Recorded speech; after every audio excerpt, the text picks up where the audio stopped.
Good morning to all. Today we start chapter 5 of class 10th. The chapter name is Arithmetic Progression. What is the meaning of arithmetic progression? Arithmetic का मतलब होता है plus minus, है ना, and progression का मतलब होता है जो चीज आगे प्रोग्रेस करती हुई चले। तो जो आपको इस चैप्टर में सीखना है ना, वो है अरिथमेटिक प्रोग्रेशन। किसका? आपको पूरी एक वो दे रखी होगी नंबर की सीरीज, है ना। आपको चेक करना है कि क्या वो सीरीज एपी में है क्या। हम लोग अरिथमेटिक को शॉर्ट में क्या बोलते हैं? एपी। अरिथमेटिक का ए, प्रोग्रेशन का पी, दैट इज एपी। ठीक है, आपको इस चैप्टर में चेक करना है कि क्या ये जो नंबर दे रखे हैं वो अरिथमेटिक प्रोग्रेशन में है ना, मतलब इससे एक एपी फॉर्म हो रही है क्या। तो एपी क्या होती है? नंबर की सीरीज होती है जिसके अंदर हर नंबर एक सेम डिफरेंस प्लस या माइनस करने पर ही हमें ऑब्टेन होता है। कैसे?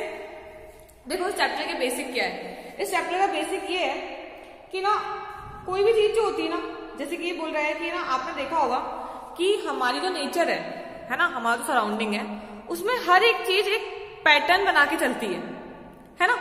तो इस पैटर्न को हम लोग क्या बोलते हैं? Arithmetic progression. क्योंकि पैटर्न का मतलब ये होता है कि जो नंबर की बात कर रहे हो या किसी भी चीज की बात कर रहे हो वो सेम डिफरेंस कंटेन करती है, that is progression. But same difference contain करना, जैसे कि जो अभी हमारे ईयर चल रहे हैं 2020 चल रहा है, इससे पहले कौन सा था? 2019 था। इसके बाद अपकमिंग कौन सा आएगा? 2021।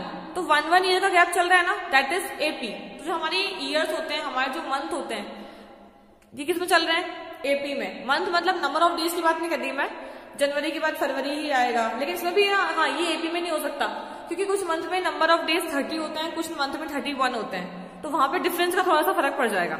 ठीक है, तो फिलहाल हमने यहाँ पे लिख रहा होगा आपको, मैंने यहाँ पे लिखा है एपी और मैंने एक एग्जाम्पल लिया है जैसे 1 2 3 4।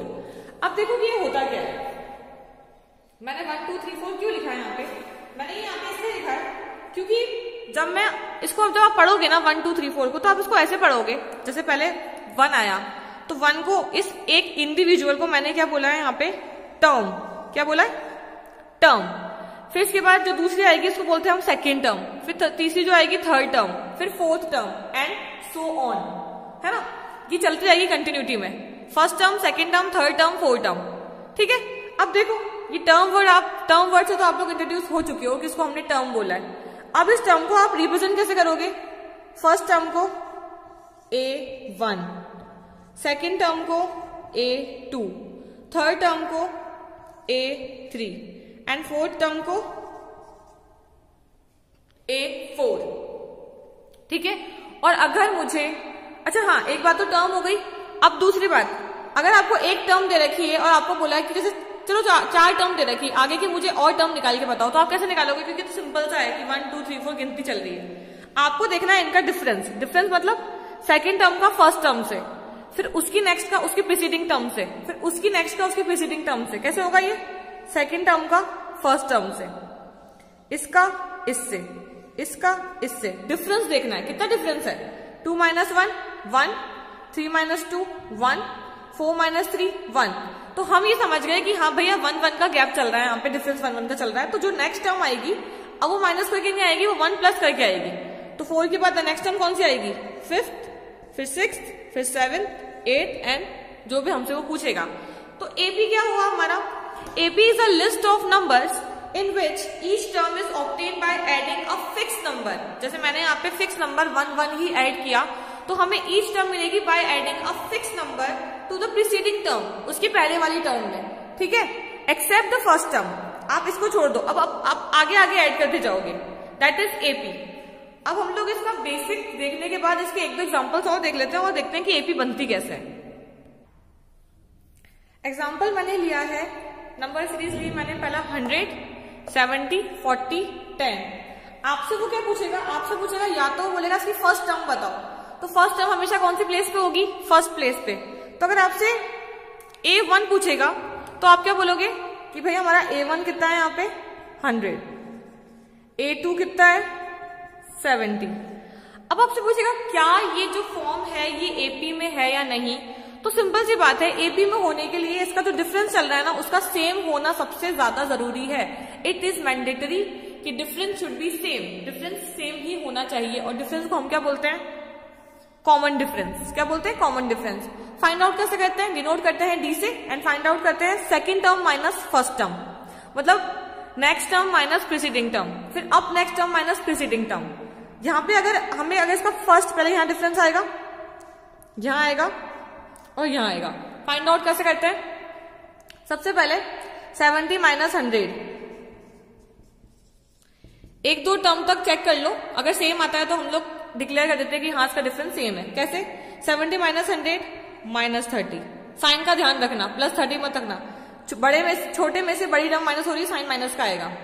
अब next is 40 minus 70, again 30, 10 minus 40, again 30, same आ गया।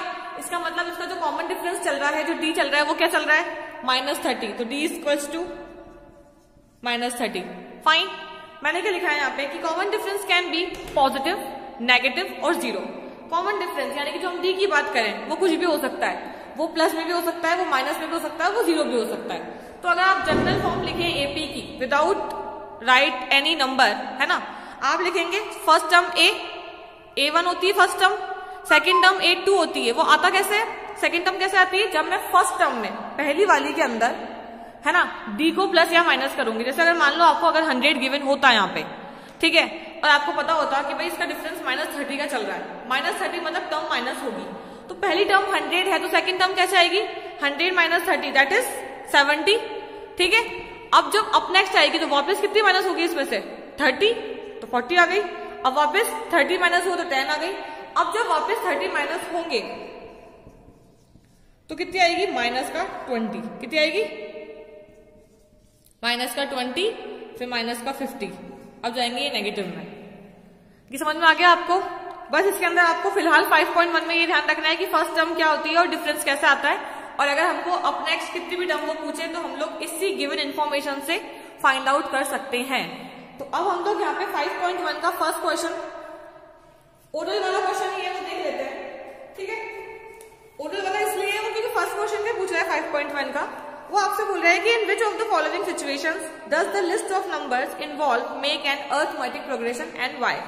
कि जो भी आपको कंडीशन दे रखी है तो क्या ये एपी में है क्या, और अगर एपी में है तो क्यों, उसको हमको रीजन देना है। तो हम इसका सिर्फ फर्स्ट और फोर्थ पार्ट करेंगे, एक बार वो देख लेते हैं। फर्स्ट क्वेश्चन है the taxi fare after each kilometre when the fare is ₹15 for the first kilometer and ₹8 for each additional kilometer। तो ये बोल रहा है कि क्या एक टैक्सी फेयर एपी में हो सकता है, और डेटा हमें दे रखा है कि फर्स्ट किलोमीटर के लिए वो 15 रुपीज चार्ज करता है and after that he charge 8 rupees additional kilometre. देखो मान लो हमारी पूरी जर्नी 5 किलोमीटर की है, ठीक है, द होल जर्नी इज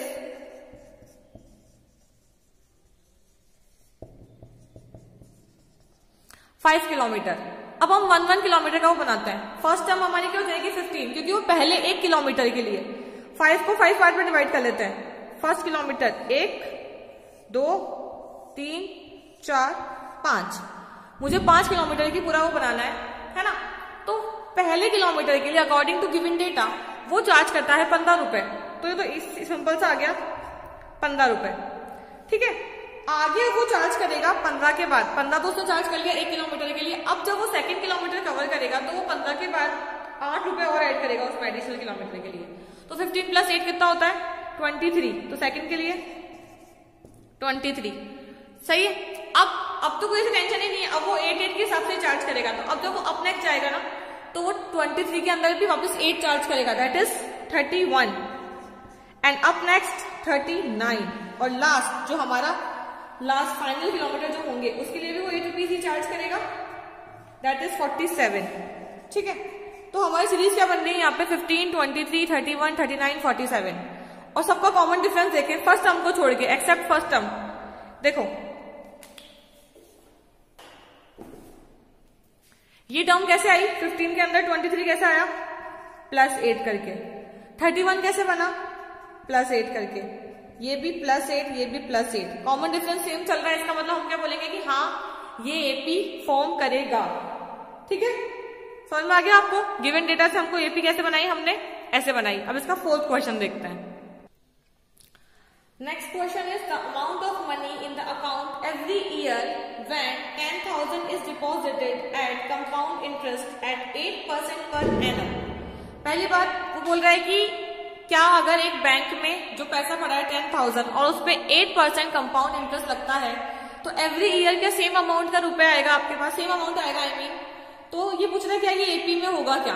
अब देखो कंपाउंड इंटरेस्ट, पहली बात तो कंपाउंड इंटरेस्ट और सिंपल इंटरेस्ट हम सबने पढ़ रखा है ना। सिंपल इंटरेस्ट तो सिंपल सा होता है P into R into T upon 100। उसमें इंटरेस्ट हमेशा आपका हर साल सेम ही रहता है, अगर आपको थोड़ी सी भी आती होगी।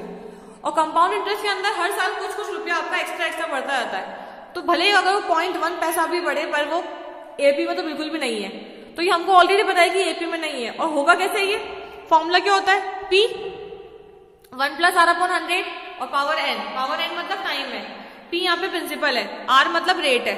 उसने हमें दिया है गिवन प्रिंसिपल दिया है, एन हमें रेट गिवन है, और टाइम तो एवरी ईयर दिया है। तो एवरी ईयर मैंने जज कैसे किया, पहले 1 साल के लिए फिर 2 साल के लिए, बस मैं 2 से निकाल के देख लेंगे अपन लोग। 10,000 प्रिंसिपल 1 प्लस 8 अपॉन 100 कितना होता है ये 100 1 जा 100 प्लस 8 108। इसका जो भी आएगा आंसर, बस तो उसका सिंपल सा आंसर आ जाएगा 10,000 के पहले ईयर में होगा 10,800 रुपीज। फाइन।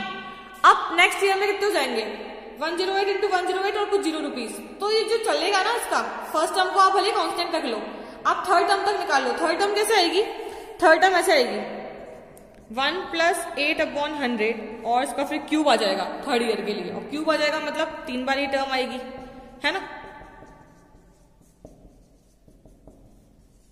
ये ऐसे आएगी। और यहाँ पे चल रहा है 10,000 तो 0 तो वैसे भी कट जाएंगे सारे। अब 108 का स्क्वायर यहाँ आ रहा है और 108 का क्यूब नेक्स्ट अपकमिंग टर्म में आएगा। पहली बात तो क्यूब और स्क्वायर का डिफरेंस कभी भी सेम नहीं हो सकता। तो इसका मतलब हम क्या बोलेंगे कि ये जो हमारा पूरा जो इसने जो हमको एक सिचुएशन दी है ना कि the amount of money in the account every year will not be same, वो कभी भी सेम नहीं आएगी, है ना। हर साल कुछ रुपए आपको बढ़ के ही मिलेगा। तो ये एपी फॉर्म नहीं कर रही है यहाँ पे, है ना, किसी भी कंडीशन में। इसके 2 क्वेश्चन और है। एक तो वैक्यूम वाला है कि the amount of air present in the vacuum, obvious बात है ये कभी भी एपी में नहीं हो सकता। और इसके बाद वाला है the cost of digging a well after every metre of digging it cost 150 और फर्स्ट के लिए। तो ये तो सिंपल सा बात है, जितने किलोमीटर कोई इसको आप डिगिंग के लिए ले लो और चाहे अपन फेयर ले लो अपना टैक्सी फेयर। अगर फर्स्ट किलोमीटर के लिए फिक्स कर दिया है वो वाला अमाउंट फिक्स करके अब नेक्स्ट के अंदर फिक्स अमाउंट ही ऐड हो रहा है, तो थर्ड वाला पार्ट तो उसका एपी होगा और सेकंड वाला पार्ट इसका एपी नहीं होगा। फर्स्ट क्वेश्चन तो इंपॉर्टेंट नहीं है इसका, ठीक है। इसकी क्वेश्चन इंपॉर्टेंट है थर्ड, सेकंड, थर्ड और फोर्थ। सेकंड वाले में तो आपको खुद से एपी फॉर्म करनी है, ठीक है। थर्ड वाले के अंदर आपको सिर्फ कॉमन डिफरेंस निकालना है तो सिर्फ माइनस होकर निकाल लेंगे वो तो हम। फोर्थ वाला question is the most important क्योंकि उसमें आपको फाइंड करना है कि which of the following are in APs, कि क्वेश्चन में से कौन सी जो टर्म्स है वो एपी फॉर्म कर रही है और कौन सी टर्म एपी फॉर्म नहीं कर रही है। तो वो हम आफ्टर सॉल्यूशन देखेंगे और वो हम लोग नेक्स्ट वीडियो में देखेंगे।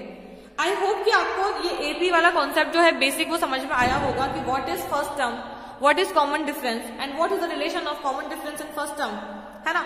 एंड हम लोग आगे वाली फर्दर टर्म्स कैसे फाइंड करें, ठीक है। इसमें कुछ एग्जांपल्स है गिवन, आप वो ट्राई करना। नेक्स्ट वीडियो में हम लोग सेकंड, थर्ड, फोर्थ तीनों क्वेश्चन कवर करेंगे। Thank you, have a good day.